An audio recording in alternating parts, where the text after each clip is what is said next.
Thanks, Deb. Now you know exactly what you can get me for Easter. It's that chocolate and, put it in one of those nice little containers. That'd be great. Hey, listen, if you are out there and you're sort of feeling overwhelmed, you're up to your ears in debt, we're going to help you today. We're joined by Robin Janak and Carl Rumanek, and they are from Rumanek and Company Limited. Welcome to the show. Thank you, Shane. So Pleasure to be here. Well, great. It's great to have you. We're talking today about how to know, I guess, first of all, whether you are in too much debt and when you need help, that sort of thing. Maybe you could talk to me a little bit about that. But before we do that, you have, Robin, you've opened up a franchise, I guess, in Creemore, right? Yeah, basically a satellite office in Creemore. Right, so this starts with you. So I'm at home and I'm feeling overwhelmed and I don't know what to do. The process sort of starts with you. They come in and see you at the office, and where does it go from there? What do you do? We'll just sit down, we'll chat, we'll go over the finances, go over the liabilities, and just figure out what the best option is. You must be fairly busy these days. A little bit busy. A little bit busier than normal, I guess, because it's hectic times out there and all sorts of reasons why that happens. And maybe we can talk, Carl, a little bit about some of the reasons why that does happen. How do people get themselves into this situation?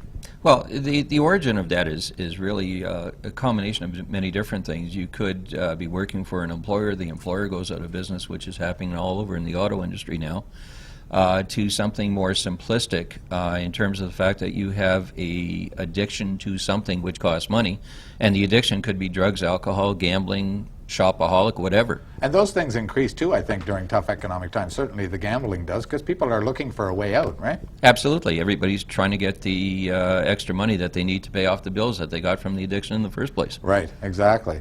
Now, it's sort of sad to say this, but I mean, being up to your ears or up over your ears in debt can be emotionally troubling too. And unfortunately, there's a lot of suicides that happen because people think there's no other way out. We've had a couple of suicides in our office over the past. In most cases, it's not a suicidal thing, but it's simply the need to get help. Right. And that's the basic of it. You've got to recognize the symptoms of being in over your head, and getting a part-time job at $8 an hour isn't going to help you. That's right. So you have to get out of debt, and that's what the insolvency legislation in Canada is there for. Right. So what are some of the symptoms that you talk about? How can I tell if, I mean, I think most people have, with cars and homes and so on, they've run up a fair bit of debt, certainly more than our parents and grandparents did. How do you know that you're in too much? What are the symptoms? Well, the symptoms are varied. You are making the minimum payments on your credit cards at best, as opposed to paying them off every month.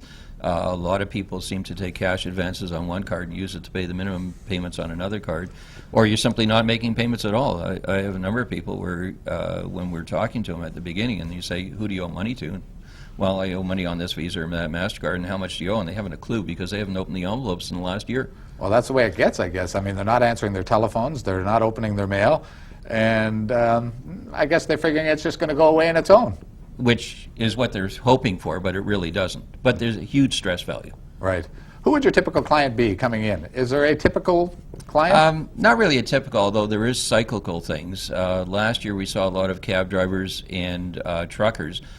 They were getting nailed simply because the price of gas was going up tremendously fast and they couldn't cope with it. The last few months I've noticed an awful lot of real estate agents coming in. It seems that the housing market has collapsed, so they're now making sales and they're stuck with the payments that they have to make to the real estate companies. Yeah, there are those monthly expenses, whether they're selling homes or not selling That's homes. right. And, exactly. And then this stuff just sort of piggybacks on itself, and it gets bigger and bigger and bigger, and it doesn't go away. No, no. But the good news is we can come and see you and see Robin, and Robin will sort of get us off on the right foot. So I come to see you, I've got this problem, you've determined it. What are you going to tell me, Robin? It depends on the situation. I could very well send you to Carl. Right. Or I could help you figure out what the best way is to... So I come in and I've got a $2,000 car payment. You don't necessarily have to send me on to Carl for that. You may be able to determine that. And, you know, it sounds simple, but sometimes people can't see the forest for the trees, I guess. Is that sort of it? Do you have people coming in with a $2,000, not a $2,000 car loan, but, you know, obviously, or some obvious choices of what they can do without necessarily needing a professional immediately? Right. Sometimes it just takes a third party to sit down and go over things with you, just to sort of sort it out and figure out what you can do to start balancing every month. Right. And that's exactly what it is. It's about balancing. So, like I said, though, the good news is, and you're going to help us with this, we've recognized the symptoms. You know, I'm sure there's some viewers out there that are saying, yeah, my debt is, I'm not paying my minimum payments on my credit cards and so on. I recognize now that I'm in trouble. Don't give up. No, definitely not.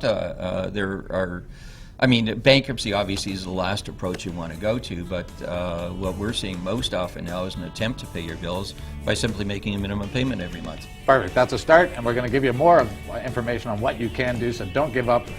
Don't give up on this show either. Come right back, because we're going to give you all the tips you need to get back on track financially. We'll be right back with lots more on Rogers TV.